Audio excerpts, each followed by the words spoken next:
अरे कार्तिक, जल्दी आओ ना बेटा, जन्माशय के लिए देर हो रही है। जी, बाद में देखूंगा।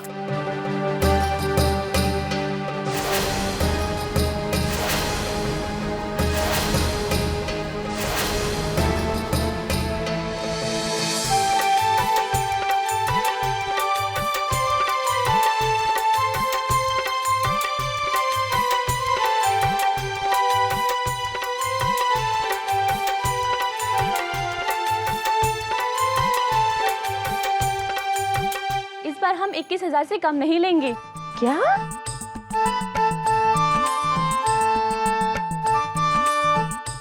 नौचो नहावन के लिए 21,000 रुपए? तू पागल हो गई है? ना ना, बिल्कुल नहीं। हम तो अपनी खुशी से मांग रहे हैं, अगर आपको नहीं देना है तो मत दीजिए। फिर भी हम रस्म तो करेंगे ही। 5,000 दूंगी, चाहे तुम लो या ना लो, है ना अम्मा? खुश? श्याम बहादुर। जी दादाजी। जी दादाजी। श्याम बहादुर, वो बारातियों के लिए उपहार मंगाए थे, वो कहाँ है? नजर नहीं आ रहे कहीं। वो तो कार्तिक भैया के कमरे में रखा है। ओहो, कार्तिक भैया के कमरे में क्या कर रहे हैं वो? यहाँ लेके आओ। जी अभी लाता हूँ। पान का पत्ता तो है नहीं। सुमन बेटा, जरा पान का पत्ता लिया ना, रसोई में रखा है। जी अभी लाए।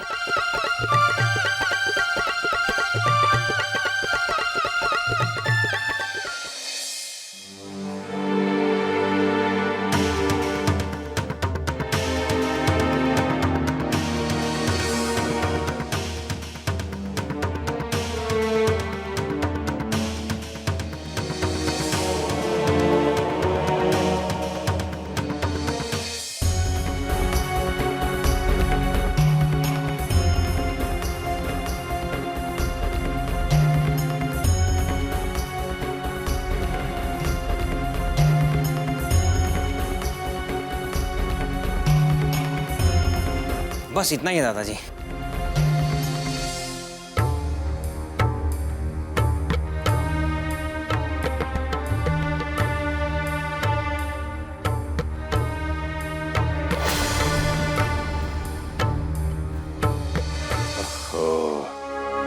ये नियुक्ति के हिसाब की डायरी यहाँ क्या कर रही है? कहीं भी कुछ भी रख देते हैं और बाद में फिर ढूंढते रहो। देखो तो कुछ हिसाब किताब सही लिखा भी है या?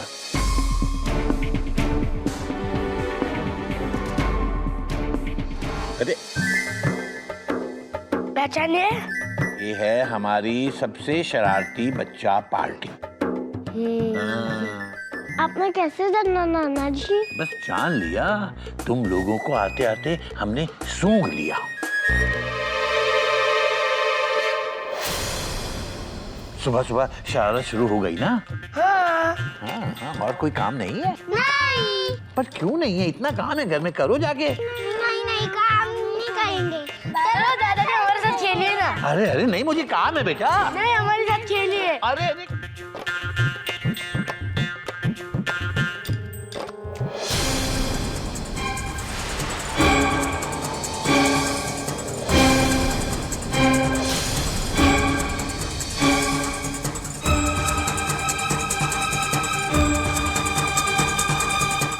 भगवान, कहीं डायरी दादाजी के हाथ लग गई तो?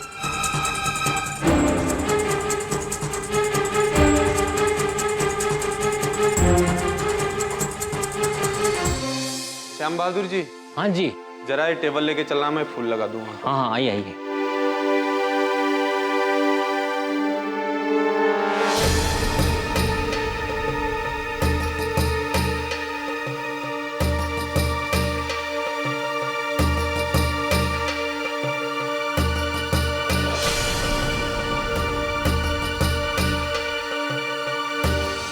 कंचन बेटा, वो वर का पानी ले आना, वहाँ भगवान के पास रखा है। जी मम्मी।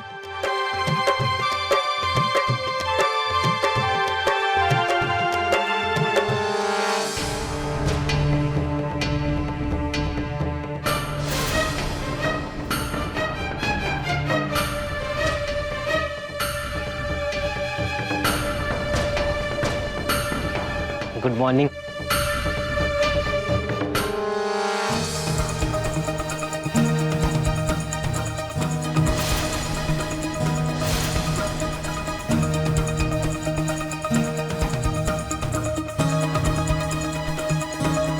अरे वो टेबल कहाँ गया?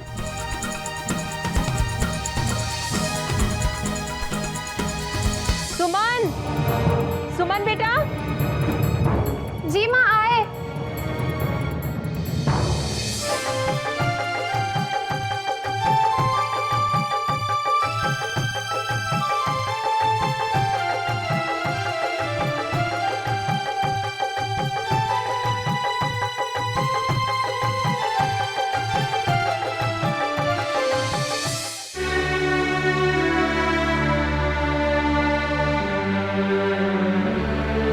बहुत देर लगा दी बेटा, दे दो।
ओह, सुमन की डायरी।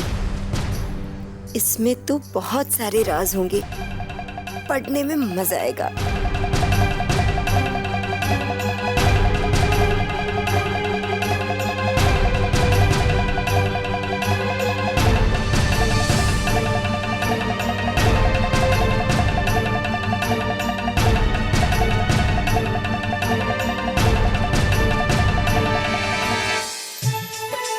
अब रस्म पूरी हो गई है।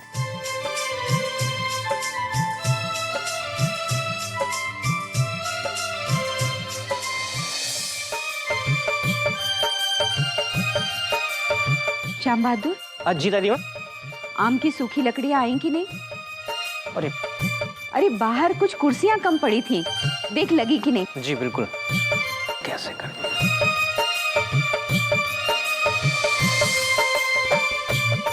अरे तुम सब लोग आ गए जनमासे से?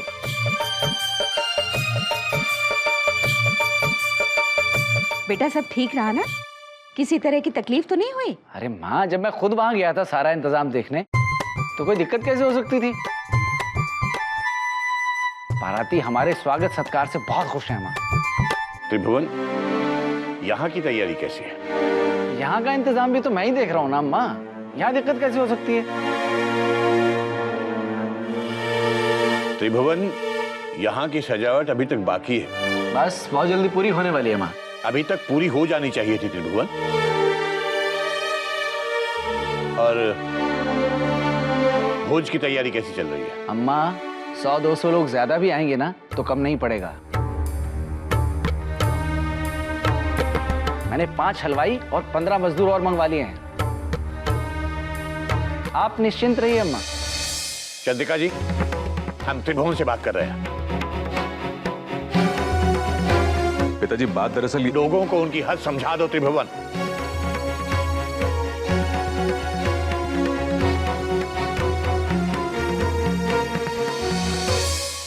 देवेंद्र, तुझसे भी ना चुप नहीं रहा जाता। अम्मा, मेरी भतीजी की शादी है, खुशी का मौका है अम्मा।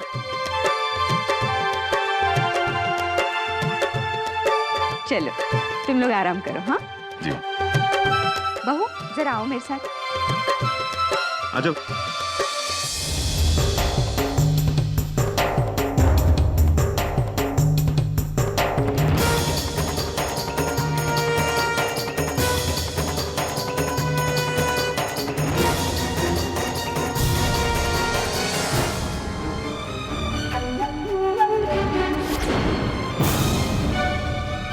अब आएगा मजा।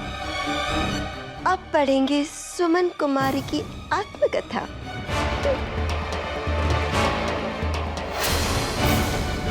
देखते हैं क्या लिखा है। पहला पन्ना। हॉस्टल का आज पहला दिन। ऐसे लग रहा है जैसे मैं एक नई दुनिया में आ गई हूँ।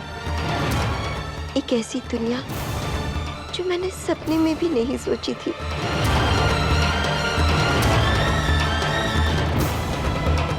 आज मेरे साथ ये हुआ कि विद्या,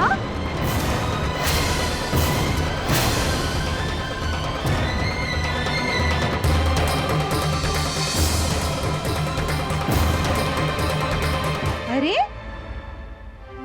वहां पर इतना काम पड़ा हुआ है और तू यहाँ आराम से बैठ के किताब पढ़ रही है और नौ छू नहावन की रस्म अधूरी छोड़ के आ गई बिना नेक दिए।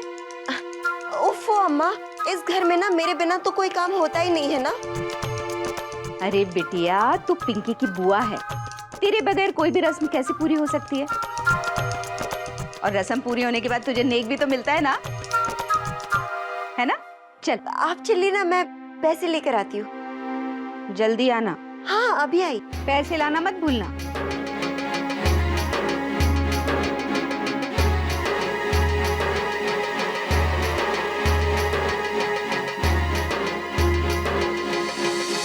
हद होती है। शाम को बारात दरवाजे पर लगने वाली है और आप कह रहे हैं मिठाई बन रही है। क्या बारात जाने के बाद मिठाई भेजेंगे? हाँ जल्दी भेजिए।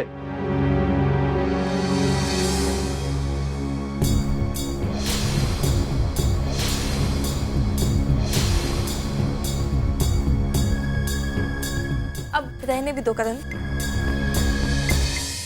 बहुत हो गया तुम्हारा ये गुस्सा। ये हमेशा हमारा तुम्हें तुम्हारे पास आके मनाना, प्यार के दो बोल सुनने को तरसना। लेकिन अब बस, अब हमने फैसला कर लिया है। अब से ये सब खेल खत्म। हाँ तो ठीक है ना, इसमें इतना सोचने विचारने वाली क्या बात है? खत्म हो गया। हाँ हाँ, इसमें इतने सोचने वाली कौन सी बात है? सोचना तो हमारे माता पिता को है ना? मतलब अब तुम इसीलिए मुझसे चिढ़ते हो ना, क्योंकि हमारा तुम पे कोई हक नहीं है। इसीलिए हमने फैसला कर लिया है कि पिंकी की शादी खत्म होते ही हम घर लौट के माँ को सब कुछ साफ साफ बता देंगे कि तुम हमें पसंद हो और हम तुमसे शादी करना चाहते हैं। क्या क्या क्या कहा तुमने? फिर से कहना। हाँ, और वैसे भी हम दोनों की शादी को इस घर में कोई मना नहीं करेगा। बस जल्दी से तुम्हारी बीवी बन जाने दो, फिर देखती हूँ कैसे पीछा छुड़ाते हो तुम मुझसे। तुमको तो मैं सुधार के ही दम लूंगी, क्योंकि तब तुम पे हक जताने का लाइसेंस जो मिल जाएगा मुझे। चुप!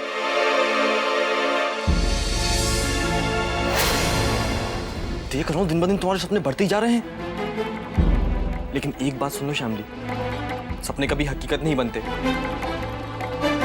इस जन्म में तो क्या, अगले 100 जन्मों तक तुम मुझे नहीं पा पाओगी।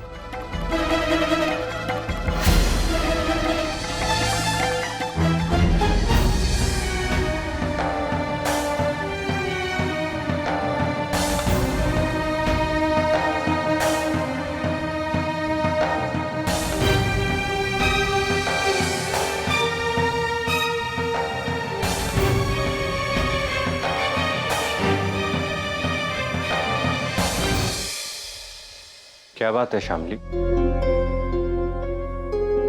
कुछ नहीं भैया। रुको।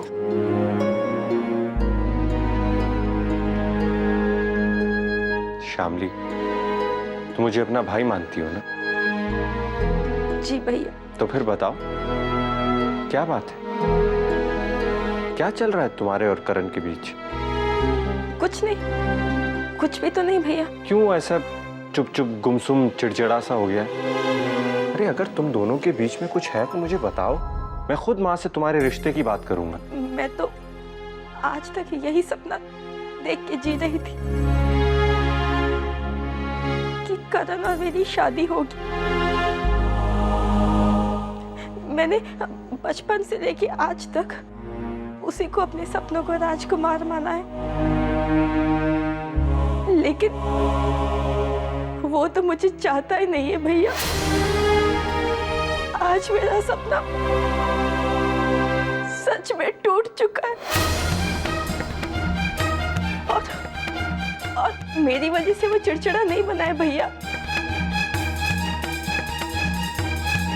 हमारे बीच में तो ऐसा कुछ है ही नहीं।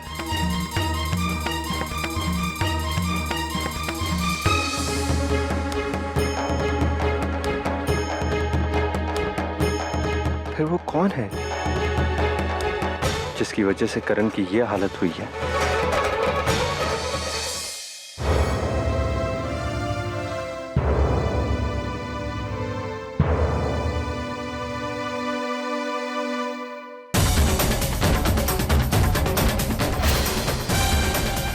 अरे सुमन की डायरी।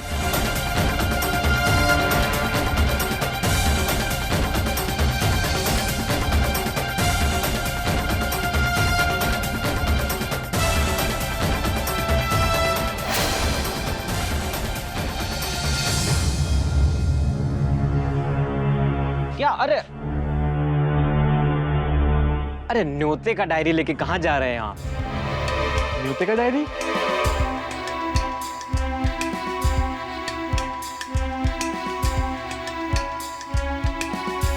ये तो न्योते की डायरी है। अरे तो क्या कोई और डायरी ढूंढ रहे थे? बिल्कुल ऐसे ही एक डायरी है, सुमन के कमरे में थी। याद है कल जब तुम मुझे सुमन के कमरे में बुलाने आए थे, उस वक्त वो डायरी वहीं थी, फिर पता नहीं कहाँ गायब हो गई। हाँ, याद आया। आप सुमन दीदी के कमरे में कुछ ढूंढ रहे थे, वही डायरी थी ना? क्या ऐसा उस डायरी में करण भैया है? तुमसे मतलब? बस तुम इतना बताओ, तुमने वो डायरी कहीं रखी है क्या? अब हम ही तो हैं जो इस घर में सारा सामान इधर से उधर करते हैं। तो बताओ ना, कहाँ है वो डायरी? अब करण भैया सैकड़ों सामान यहाँ से वहाँ रखते हैं, अब एक एक का हिसाब थोड़ी रखेंगे कौन सी चीज कहाँ रखी, हमें याद नहीं आ रहा। श्याम बहादुर, जोर डालो अपने दिमाग पे और सोचो, कहाँ है वो डायरी? हाँ हाँ, एक मिनट।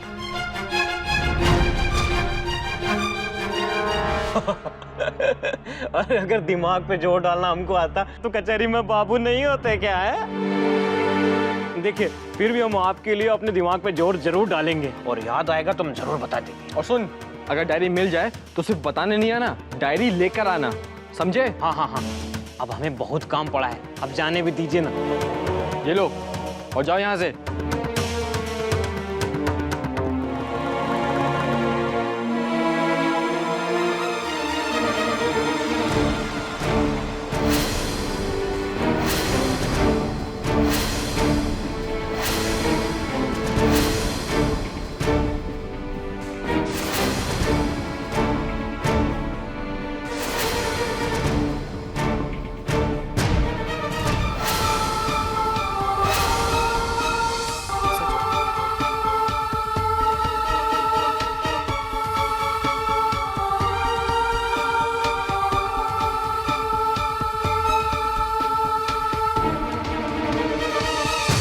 आपने हमारी डायरी ली थी।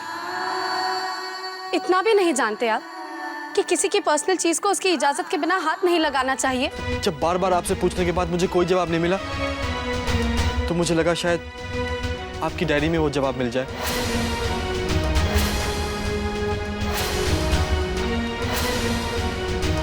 और इसके लिए आप अपनी मर्यादा भी भूल गए। अब आप जो कहिए। हाँ, मैं स्वार्थी हो गया था,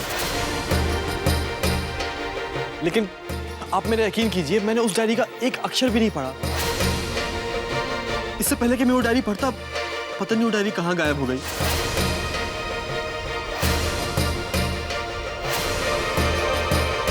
और सच में मैं बहुत शर्मिंदा हूं कि मेरी वजह से आपको दुख हो रहा है। मुझे माफ कर दीजिए, बहुत शर्मिंदा हूं।